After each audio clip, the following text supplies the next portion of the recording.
राजपूत राजवंशों का उदय कब से होता है? तो ये होता है आपके 7वीं शताब्दी से इनका उदय दिखाई देता है। 11वीं शताब्दी के आते-आते उत्तर भारत में कई राजपूत कुल जो है ये प्रसिद्ध हो जाते हैं, ठीक है? तो 7वीं शताब्दी से राजपूतों का जो है प्रारंभ होता है और 11वीं शताब्दी तक ढेर सारे राजपूत राजा जो है उत्तर भारत में देखे जाने लगे।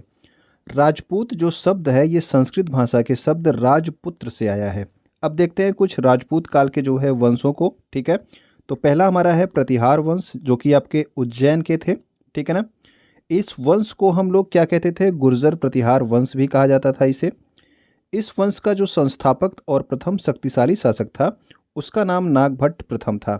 तो जो भी आपके वंश हैं उनके जो संस्थापक हैं वो आपको याद होने चाहिए, ठीक है?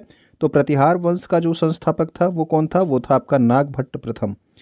इन्होंने प्रतिहारों का राज्य विस्तार किया तथा साथ ही साथ अरबों को सिंध के आगे बढ़ने से रोक दिया। तो अरब आक्रमण जो इसके समय में हो रहे थे उनको सिंध तक ही रोक दिया, ठीक है? किसने? नागभट्ट प्रथम ने। कन्नौज पर अधिकार करने के लिए प्रतिहार, पाल और राष्ट्रकूट वंश में त्रिकोणीय संघर्ष प्रारंभ हुआ था। यह क्वेश्चन आपसे बहुत बार पूछा जाता है कि किसके किसके मध्य जो है कन्नौज पर अधिकार के लिए त्रिकोणीय संघर्ष हुआ था? तो ये हुआ था प्रतिहार, पाल और राष्ट्रकूट के मध्य। और त्रिकोणीय संघर्ष का प्रारंभ किसने किया था? तो वो प्रतिहार के ही राजा थे जिनका नाम था वत्सराज। तो वत्सराज ने ही इसका जो है प्रारंभ किया था, ठीक है, इस त्रिकोणीय संघर्ष का।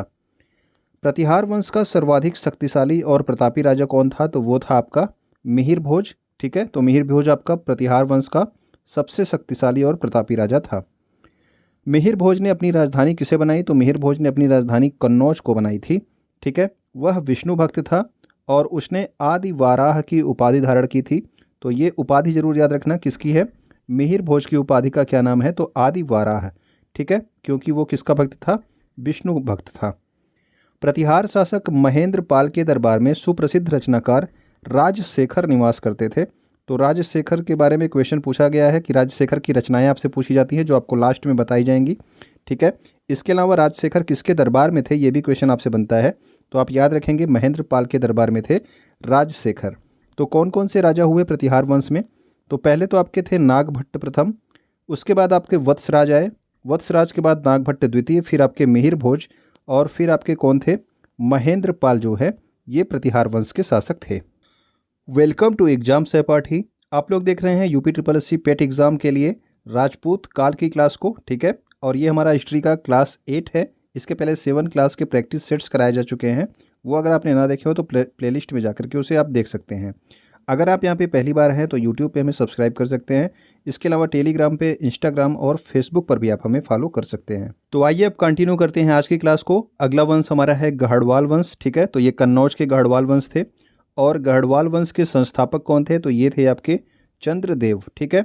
गढ़वालों ने अपनी राजधानी किसे बनाया था? तो गढ़वालों ने अपनी राजधानी जो है कन्नौज को बनाया, जबकि काशी इनकी दूसरी राजधानी थी। तो दूसरी राजधानी भी आप याद रखेंगे गढ़वाल वंश की क्या थी? तो वो थी आपकी काशी। इस वंश का जो सर्वाधिक शक्तिशाली शासक था वो था आपका गोविंद चंद, ठीक है? इसने अनेक तुर्क आक्रमणों को क्या किया था? विफल किया था। अभी आपने देखा था प्रतिहार ने क्या किया था? अरबों को रोका था, ठीक है, सिंध तक। और आपके ये गढ़वाल वंश के गोविंद चंद ने तुर्कों के आक्रमण को विफल किया था। गोविंद चंद के मंत्री थे जिनका नाम था लक्ष्मीधर और इनकी एक रचना है कृत्य कल्पत्रु और ये आपसे बहुत बार एग्जाम्स में पूछी जा चुकी है अलग अलग। तो कृत्य कल्पत्रु किसकी रचना है? ये आपके लक्ष्मीधर की रचना है जो कि गढ़वाल वंश के शासक गोविंद चंद के मंत्री थे, ठीक है ना?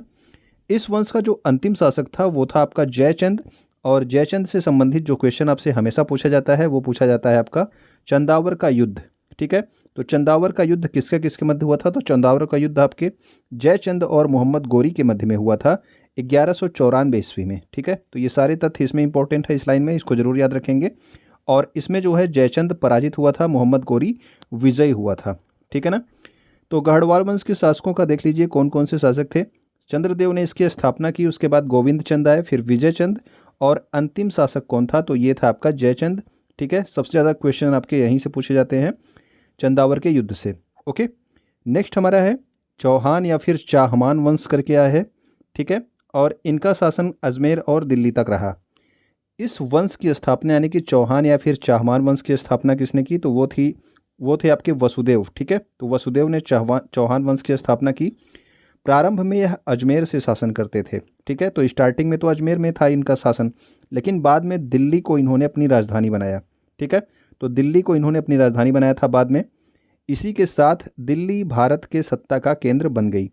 तो यानी कि जब आपका चौहान वंश था तो अजमेर से जब इन्होंने अपना राजधानी कहाँ पे स्थानांतरित किया था, दिल्ली में, तभी से दिल्ली जो है सत्ता की शासन का केंद्र बन गई। ठीक है, दिल्ली नगर की स्थापना तोमर वंश के शासक अनंगपाल ने किया था। तो दिल्ली की स्थापना भी आपसे एग्जाम में पूछी जा चुकी है, तो ये भी आप याद रखना कि तोमर वंश का शासक था अनंगपाल। इसने जो है किसकी स्थापना की थी, दिल्ली की स्थापना की थी।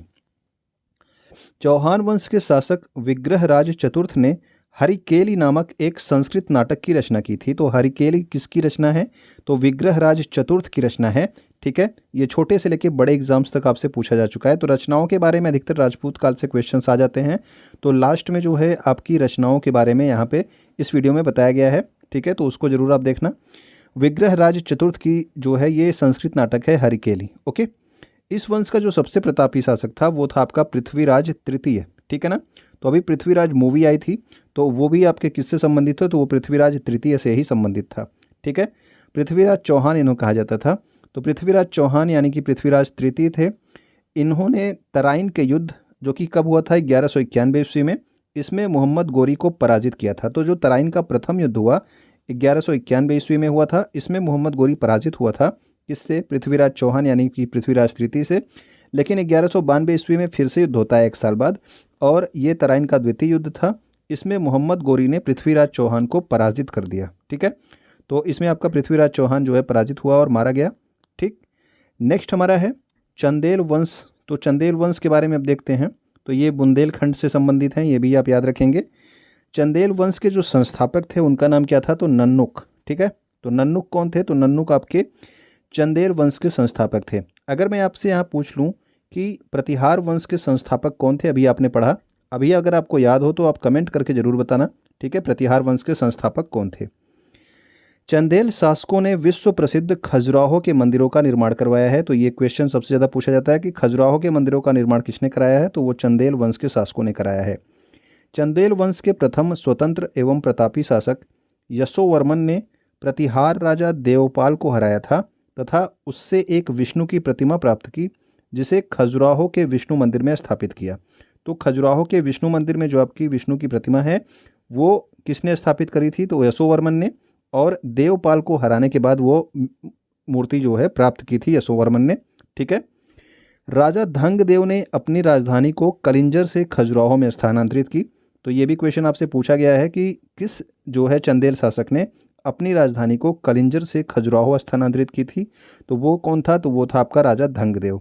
ठीक है, अगला है पॉइंट हमारा मध्य प्रदेश के छतरपुर जिले में, ठीक है, खजुराहो समूह के मंदिर। तो ये भी आप याद रखना कि जो आपके खजुराहो के मंदिर हैं वो कहाँ पे हैं, तो मध्य प्रदेश राज्य के छतरपुर जिले में हैं। ठीक है ना, वर्तमान में मध्य प्रदेश राज्य के छतरपुर जिले में हैं खजुराहो के सभी मंदिर।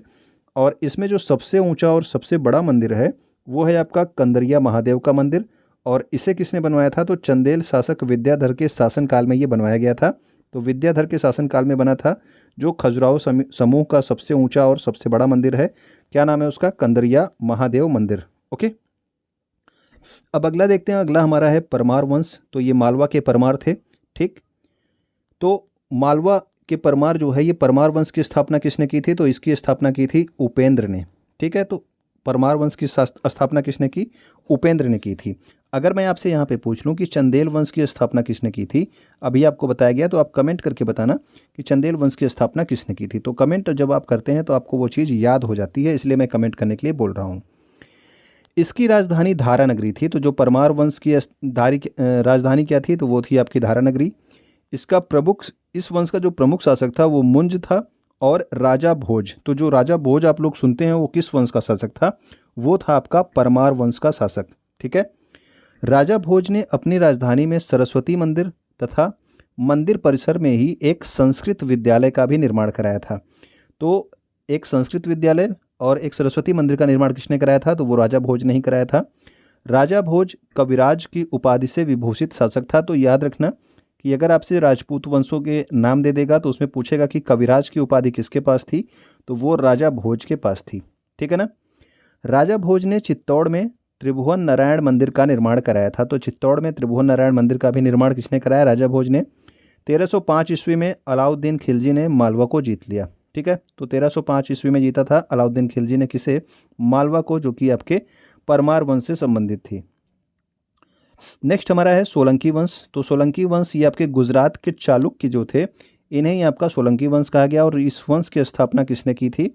तो ये की थी आपके मूलराज प्रथम ने। तो सोलंकी वंश की स्थापना किसने करी? मूलराज प्रथम ने। भीम प्रथम के शासनकाल में महमूद गजनवी ने सोमनाथ मंदिर पर आक्रमण किया था। तो ये भी क्वेश्चन आपसे पूछा जाता है कि आपके सोमनाथ मंदिर पर जो है महमूद गजनवी ने किसके शासनकाल में आक्रमण किया था? तो वो भीमदेव प्रथम के शासनकाल में किया था, और जो कि सोलंकी वंश का शासक था। ठीक है। भीमदेव प्रथम के सामंत जो थे उनका नाम था विमल शाह। तो विमल शाह ने राजस्थान में माउंट आबू पर्वत पर दिलवाड़ा का प्रसिद्ध जैन मंदिर बनवाया था। तो माउंट आबू पर्वत पर दिलवाड़ा का प्रसिद्ध जैन मंदिर किसने बनवाया? तो वो विमल शाह ने बनवाया था, जो कि आपके भीमदेव प्रथम के सामंत थे। ठीक है ना। और ये भी आपसे पूछा जाता है कि जो आपका दिलवाड़ा का जैन मंदिर है वो किस चीज़ से बना हुआ है? तो ये मंदिर जो है आपके संगमरमर के बने हुए हैं। मोढेरा का सूर्य मंदिर जो कि गुजरात में है, इसका निर्माण भी सोलंकी राजाओं के शासनकाल में ही हुआ। ठीक है। तो दिलवाड़ा का प्रसिद्ध जैन मंदिर विमल शाह ने बनवाया था, जो कि भीमदेव प्रथम के सामंत थे, और माउंट आबू पर्वत पर स्थित है, और ये संगमरमर से बना हुआ है। और मोढेरा का जो सूर्य मंदिर है गुजरात में, ये भी इनका भी जो है निर्माण सोलंकी राजाओं के शासनकाल में ही हुआ था। अब देखते हैं सिसोदिया वंश। तो सिसोदिया वंश जो थे ये स्वयं को सूर्यवंशी कहते थे। ठीक है। तो सिसोदिया वंश जो थे ये स्वयं को सूर्यवंशी कहते थे। इनकी राजधानी क्या थी? तो इनकी राजधानी आपके चित्तौड़ थी। जो आप महाराणा प्रताप का नाम सुनते हैं वो किस वंश के शासक थे? तो वो आपके सिसोदिया वंश के ही शासक थे, महाराणा प्रताप। ठीक है। राणा कुंभा ने, और राणा कुंभा भी आपके किस वंश के थे? तो ये आपके सिसोदिया वंश के ही थे। इन्होंने विजय स्तंभ का निर्माण कराया था। कहाँ पे? चित्तौड़ में। तो विजय स्तंभ से क्वेश्चन आपसे पूछा जाता है कि विजय स्तंभ का निर्माण किसने कराया था? तो विजय स्तंभ का निर्माण किसने कराया था? तो ये राणा कुंभा ने कराया था, चित्तौड़ में। ठीक है। अगला हमारा है पाल वंश। तो पाल वंश जो है ये बंगाल के शासक थे। ठीक है ना। जिस समय उत्तर भारत में राजपूत शासकों का राज्य स्थापित हो रहा था, उसी समय गोपाल ने बंगाल में पाल वंश की स्थापना की। तो ये आपके राजपूतों से संबंधित नहीं है, लेकिन आपसे क्वेश्चन इससे पूछ लिया जाता है। गोपाल के बाद उसका पुत्र धर्मपाल शासक बना। तो धर्मपाल से संबंधित एक चीज़ इंपॉर्टेंट है, इसे जरूर याद रखना कि धर्मपाल ने 8वीं शताब्दी में बिहार के भागलपुर में विक्रमशिला विश्वविद्यालय की स्थापना की थी। तो विक्रमशिला विश्वविद्यालय की स्थापना किसने की थी? तो ये की थी धर्मपाल ने। अगर मैं आपसे पूछ लूँ कि नालंदा विश्वविद्यालय की स्थापना किसने की थी, तो वो आप लोग कमेंट करके बताना कि नालंदा विश्वविद्यालय की स्थापना किसने करी थी। और विक्रमशिला विश्वविद्यालय में बौद्ध धर्म की शाखा वज्रयान की पढ़ाई होती थी। ठीक है। हीनयान, महायान, वज्रयान। ठीक है। तो वज्रयान की पढ़ाई कहाँ पे होती थी? विक्रमशिला विश्वविद्यालय में। 1203 ईस्वी में बख्तियार खिलजी ने इस विद्यालय को नष्ट कर दिया। तो बख्तियार खिलजी ने नालंदा को भी नष्ट किया था, और बख्तियार खिलजी ने ही विक्रमशिला विश्वविद्यालय को भी नष्ट किया था 1203 ईस्वी में। 12वीं शताब्दी के अंत में पाल वंश का अंत हो गया और बंगाल में सेन वंश सत्ता में आया। तो सेन वंश से भी 3-4 पॉइंट आप देख लीजिए। उसके बाद महत्वपूर्ण पुस्तकों को देखेंगे, और कुछ और इंपॉर्टेंट पॉइंट्स है, जरूर आप देखिएगा। ओके। तो सेन वंश की स्थापना किसने की थी? तो सेन वंश की स्थापना की थी सामंत सेन ने। ठीक है। सेन शासक अपने आप को ब्रह्म क्षत्रिय कहते थे। तो ये क्वेश्चन आपसे पूछा गया है कि ब्रह्म क्षत्रिय अपने आप को कौन कहते थे? तो वो कहते थे आपके सेन जो शासक थे। ठीक है। बल्लाल सेन, लक्ष्मण सेन इस वंश के अन्य प्रमुख शासक थे। तो सामंत सेन ने सेन वंश की स्थापना की थी। अगर मैं आपसे पूछ लूँ कि पाल वंश की स्थापना किसने की थी, तो आप लोग कमेंट करके बताना। अभी आपको बताया गया कि पाल वंश की स्थापना किसने की थी। ठीक है। लक्ष्मण सेन ने एक नए संवत लक्ष्मण संवत का प्रारंभ किया था। तो लक्ष्मण संवत भी प्रारंभ किया गया था सेन वंश के द्वारा। ठीक है। लक्ष्मण सेन ने इसे प्रारंभ किया था। सेन शासनकाल में संस्कृत साहित्य का अधिक विकास हुआ। इस काल में जयदेव ने गीत गोविंद की रचना की। तो जयदेव की ये रचना आपसे पूछी जाती है कि गीत गोविंद की रचना किसने की है? तो गीत गोविंद जयदेव की रचना है, और ये सेन वंश से संबंधित हैं। ठीक है। अगले देखेंगे कुछ महत्वपूर्ण राजपूत कालीन कला के बारे में। तो उड़ीसा का जो उड़ीसा के भुवनेश्वर का जो लिंगराज मंदिर है ये किसको संबंधित है? तो ये आपसे पूछा जाता है कि लिंगराज मंदिर कहाँ पे स्थित है। तो ये भुवनेश्वर उड़ीसा में स्थित है और ये भगवान शिव को समर्पित एक मंदिर है। ठीक है। चंदेल राजाओं ने शिव, विष्णु, जैन तीर्थंकरों को समर्पित कई मंदिर बनवाए। इसमें खजुराहो का कंदरिया महादेव मंदिर अपनी बनावट के लिए प्रसिद्ध है। तो अभी आपको बताया गया था कि कंदरिया महादेव मंदिर का निर्माण किसके जो है शासनकाल में हुआ, किस राजा के शासनकाल में। तो आप लोग कमेंट करके बताना अगर आपको याद हो अभी तक। ठीक है। और ये अपनी बनावट के लिए प्रसिद्ध है। यह सभी मंदिर पीले रंग के बलुआ पत्थरों के बने हुए हैं। तो जो आपके जैन मंदिर, जो खजुराहो के मंदिर हैं जो है, वो सभी आपके पीले रंग के बलुआ पत्थरों से बने हुए हैं। कोणार्क का सूर्य मंदिर किसने बनवाया था? तो वो बनवाया था गंग वंश के शासक नरसिंह देव प्रथम के द्वारा। और अभी रेलवे के एग्जाम में पूछा गया था कि किस शताब्दी में इसका निर्माण किया गया था। तो ये 13वीं शताब्दी में बना था और इसका निर्माण कहाँ पे किया गया है? पुरी, उड़ीसा में। ठीक है ना। यह मंदिर एक रथ के आकार का है। ठीक है, रथ के आकार का है और इसमें 12 पहिए हैं, ये भी आप याद रखना। तथा 7 घोड़े जो है इस रथ को खींचते हुए दर्शाए गए हैं। तो ये मंदिर कुछ इस तरह का है, रथ के आकार का है जिसमें 12 पहिए बनाए गए हैं और 7 घोड़े इस रथ को खींच रहे हैं। ठीक है ना। कौन सा मंदिर है ये? कोणार्क का सूर्य मंदिर। गंग वंश के शासक नरसिंह देव प्रथम ने 13वीं शताब्दी में पूरी उड़ीसा में बनवाया था और इसे ही ब्लैक पैगोडा कहा जाता है, ये भी आप याद रखेंगे।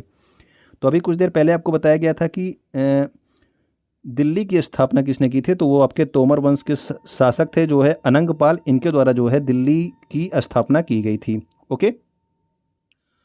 तो उत्तर भारत और दक्षिण भारत में जो मंदिरों के निर्माण किए जाते हैं वो भी आपके अलग तरीके से किए जाते हैं। तो उत्तर भारत में जो मंदिर निर्माण की शैली है उसे नागर शैली कहा जाता है तथा दक्षिण भारत में जो मंदिर निर्माण की शैली है उसे द्रविड़ शैली कहा जाता है। इनमें मुख्य भेद क्या है कि इसमें जो शिखर का आकार है वो अलग अलग होता है। तो ये आपका उत्तर भारत का मंदिर का शिखर है और ये आपके दक्षिण भारतीय मंदिर का शिखर है। तो इसमें आपका अंतर होता है। ठीक है ना। तो उत्तर भारत के मंदिर को क्या बोलते हैं? नागर शैली। और दक्षिण भारत के जो आपके मंदिर होते हैं वो किस शैली में बनते हैं? तो वो आपके द्रविड़ शैली में बनाए जाते हैं। ठीक है ना। तो इसमें जो है अब यहाँ पे कुछ महत्वपूर्ण आपके पुस्तक हैं, उनके लेखक हैं, ये आपके इंपॉर्टेंट है, ये आपको जरूर याद रहने चाहिए।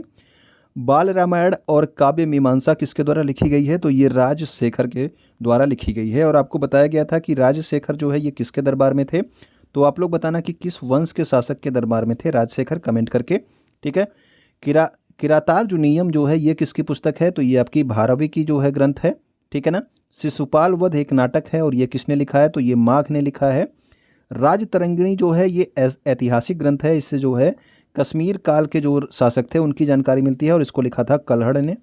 कई बार आपसे पूछा गया राजतरंगिणी, जरूर याद रखना। गीत गोविंद ये भी आपको बताया गया कि इसको लिखा है किसने? जयदेव ने। ठीक है ना। किस वंश से संबंधित थे? तो ये आपके सेन वंश से संबंधित थे। पृथ्वीराज रासो ये चौहान वंश से संबंधित है और इनकी जो रचना है वो क्या है? वो है आपकी चंद वरदाई। नेक्स्ट हमारा है उत्तर रामचरितम, मालती माधव और महावीर चरितम। ये तीनों रचनाएं किसकी हैं? तो ये भवभूति की रचनाएं हैं। इसके अलावा आपको बताया गया था कि लक्ष्मीधर ने कृत्य कल्पतरु नामक जो है एक ग्रंथ की रचना की थी और ये आपसे बहुत बार पूछा गया है। तो लक्ष्मीधर जो है ये किस शासक के दरबार में रहते थे? अगर आपको याद हो अभी तक तो आप कमेंट करके बताना। ओके। तो ये हमारे महत्वपूर्ण क्वेश्चंस पॉइंट्स थे जो है राजपूत काल से। अगर आपको पसंद आया तो आप अपने दोस्तों तक इसे शेयर कर दीजिएगा। ठीक है ना। वीडियो को देखने के लिए आपका बहुत बहुत धन्यवाद। अगर आप यहाँ तक देख रहे होंगे तो वीडियो आप लाइक कर भी चुके होंगे। ओके।